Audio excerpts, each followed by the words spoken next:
क्यों घर भूतिया हो जाते हैं? क्यों अलग अलग जगह पे हमें भूत की परछाई नज़र आती है? क्यों जगह हॉन्टेड हो जाती है? और ऐसा क्या कारण है कि हमें कुछ अजीब जगहों पर किसी की हमें प्रेजेंस फील होती है? और जो घर में लोग मरते हैं, क्यों उस जगह को छोड़ के नहीं जा पाते? इसके मूल कारण 4 हैं, मैं आपको बताता हूँ। और क्यों हमें आत्माओं से डर लगता है और हमें क्यों आत्माएं डराती हैं? क्या हमें आत्माएं डराती हैं? ये बात तो सच नहीं होगी। अगर आत्माएं डराती हैं तो क्यों डराती? हेलो दोस्तों, नमस्कार। मैं हूँ भूपेंद्र सिंह और देख रहे हैं आप एक्सप्लोर मिस्ट्री चैनल। अगर मेरे चैनल पर नए हैं तो वीडियो को करना लाइक और चैनल को करना सब्सक्राइब। मैं आज आपको ऐसी जगह दिखाने वाला हूँ, ऐसी घटना बताने वाला हूँ जहाँ पर लोगों को आने के लिए 100 बार सोचना पड़ता है कि मैं इस जगह जाए या न जाए, क्योंकि मैं हूँ एक ऐसी मोस्ट वांटेड जगह पर जहाँ 4 दोस्तों ने खुद को फांसी लगाकर मार डाला था। इसका कारण कोई नहीं जानता। उस जगह पर वो जगह थोड़ा आगे आपको दिखाऊंगा। पर मेन कारण ये है क्यों जगह हॉन्टेड हो जाती है और हॉन्टेड होने का कारण क्या है। पहला कारण, जो इंसान जिस जगह पे मरता है उसकी याददाश्त स्मृति उसी जगह की रहती है और वो देखता है और सोचता है कि मैं यहीं पे हूँ, ये दूसरी जगह मेरी है। उसको धुंधली सी एक याद रहती है कि मैं कहीं था, क्यों था, तो उसको पूरा यकीन से याद नहीं होता कि मेरा और भी कहीं घर है। आपने कई बार देखा होगा जिस जगह पर अगर कोई आदमी एक्सीडेंट से मर जाता है तो उस इंसान की आत्मा वहाँ भटकती है और अक्सर कर उस जगह पर ज़्यादा एक्सीडेंट होते रहते हैं। ज़्यादा एक्सीडेंट होने का रीज़न यही है कि उस इंसान को लगता है कि ये जगह मेरी है और उस जगह से अगर कोई इंसान निकल रहा होता है तो वो आत्मा को कैसे भी अपनी कोशिश या प्रेजेंस फील कराने के चक्कर में उसको दिखाती है और वो इंसान वहीं मर जाता है। अगर किसी घर में जवान लड़का मरता है या जवान औरत मरती है, वो भी एक्सीडेंटल से, जैसे आग लगा के मर गया हो या फांसी लगा के मर गया हो या जहर खा के मर गया हो, तो उसकी जो आत्मा है उसी घर में भटकेगी, वो निकल के नहीं जाएगी। आप कितने भी पूजा पाठ कर लीजिए, क्योंकि उसकी जो आयु है वो पूरी नहीं हुई अभी तक।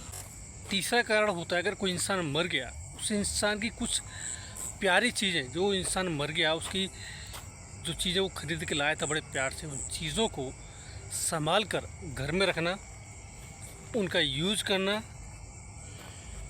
तो वो इंसान उन चीज़ों को छोड़ के नहीं जाएगा। हो सकता है उस इंसान की जो आत्मा कह सकते हैं उस जगह फंस जाती है, तो इस वजह से भी वो आत्मा घर छोड़ के नहीं जा पाती, क्योंकि ऐसी सिचुएशन में आप उन चीज़ों को यूज कर रहे होते हैं, काम में ले रहे होते हैं और आत्मा को आता है गुस्सा का। वो आत्मा को लगता है ये चीज़ सिर्फ मेरी है और इनको यूज़ कोई नहीं कर सकता, इनको काम में कोई नहीं ले सकता मेरे अलावा। तो आत्मा इस वजह से भी आपको परेशान करना चालू करती है, तो इस वजह से भी वो आप पर अटैक करती है, आपको खुद को दिखाने की कोशिश करती है।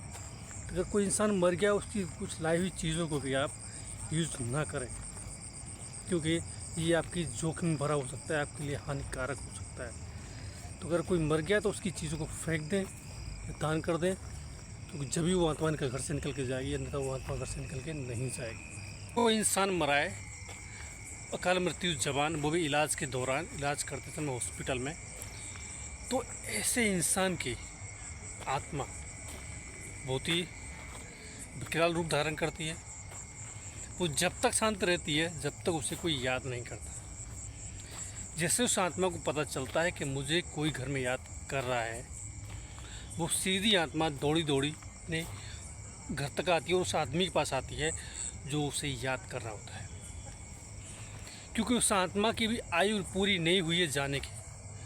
वो आयु पूरी न होने के से पहले वो मर चुका है और उसको याद कर रहे हैं। तो ऐसी सिचुएशन में आत्मा को लगता है कि यही मेरा अपना आदमी है जो मुझे याद कर रहा है, और वो आत्मा उस इंसान के शरीर पर पूरी तरह से हावी होने की कोशिश करती है, क्योंकि जो मरा हुआ जो इंसान है उसको सिर्फ एक शरीर की ज़रूरत है। वो शरीर पाने के लिए वो किसी भी हद तक जा सकती है, किसी को भी परेशान कर सकती है, किसी को भी मार सकती है, क्योंकि आत्मा को सब जिंदे लोग दिखाई देते हैं, सिर्फ अकेले उसके सिवा। तो आत्मा को चाहिए शरीर, खाने के लिए खाना, रहने के लिए घर। वो चीज़ें उसको नहीं मिलेंगी तो वो आत्मा परेशान करेगी आपको हर सिचुएशन में, आप चाहे कुछ भी कर लीजिए। तो इस सिचुएशन में आप उस इंसान को याद ना करें जो मर गया है अकाल मृत्यु से। तो इस सिचुएशन में भी आत्मा आपको परेशान कर सकती है। कुछ लोग जाने अनजाने में ऐसी गलतियां करते हैं जिनको नहीं पता कि इसका परिणाम क्या होने वाला है। कुछ लोग जो होते हैं, जो गलतियां करते हैं, वो ऐसी जगहों पर घूमने जाते हैं और वहाँ पे इतनी गंदी हरकतें करके आते हैं जिस वजह से भी उनके घर हॉन्टेड हो जाते हैं। पहला कारण होता है उनका हॉन्टेड होने का कि वो उस जगह पर जाकर पेशाब करना, गलत हरकतें करना, जिससे या कोई खाली जगह पड़ी हो उस जगह लेट जाना, बैठ जाना, और जहाँ छाँव वाला पेड़ हो, जैसे बरगद हो, पीपल हो, दिन के समय उसके नीचे आप जाके बैठ के, या कोई खाली खटिया पड़ी हो, खाली पत्थर पड़ा हो जो बैठने लेटने लायक, उस पर जाके आप डायरेक्ट बैठ गए, लेट गए, तो क्या होता है कि आपने गौर नहीं किया, हवा कभी हमको दिखाई नहीं देती है। उस सिचुएशन में हो सकता है उस जगह पर कोई हवा लेटी हो, कोई भूत या आत्मा लेटी हो, उस जगह जाकर आप लेट गए तो वो आत्मा आपके पीछे पीछे आपके घर तक आ जाएगी। वो आपके घर तक आ गई तो उसको निकाल पाना बहुत मुश्किल होता है। इस वजह से भी घर हॉन्टेड हो जाते हैं। या लड़कियां जाती हैं तो खुले बाल करके जाती हैं, या उस जगह जाके परफ्यूम लगा के जाती हैं। इस सिचुएशन में तो आत्मा को भी बॉडी हो चाहिए होने के कारण वो भी आपके पीछे पीछे लग जाती है। ये भी कारण होता है आपका घर हॉन्टेड होने का। अब आपको मैं वो जगह दिखाता हूँ जहाँ 4 दोस्तों ने खुद को फांसी लगाकर लटका दिया था उस पेड़ से, जहाँ जान दी थी। ये जो जगह मोस्ट हॉन्टेड जगह में से एक आती है, जहाँ लोगों को डर लगता है या लोग आने के लिए सोचते हैं रात के समय। इस समय बज रहा है रात के 11, और ये जो रास्ता है, ये रास्ता जाता है गाँव की तरफ, जहाँ लोग नहीं जाते। यहाँ पर लोग रात को, शाम को 7 बजे से पहले लोग निकल जाते हैं, जो काम करना होता है कर लेते हैं। उसके बाद कोई भी यहाँ पर आदमी नहीं आता। 10 बजे से पहले वो अपना सारा काम ख़त्म कर देते हैं, जो भी है। उसके बाद कोई रिटर्न नहीं आता है इस जगह पर। यह है गांव का वो सुनसान रोड, ना कोई आता है ना इस रोड से कोई जाता है पूरा।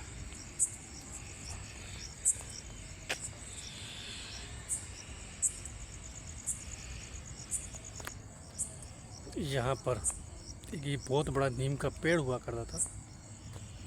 इस जगह सामने जो देख रहे हो उस जगह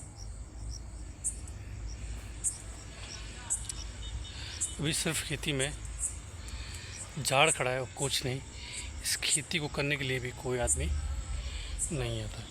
ये जो जगह है मोस्ट हॉन्टेड जगहों में से एक मानी जाती है, जहाँ कोई ना आता है ना कोई जाता है।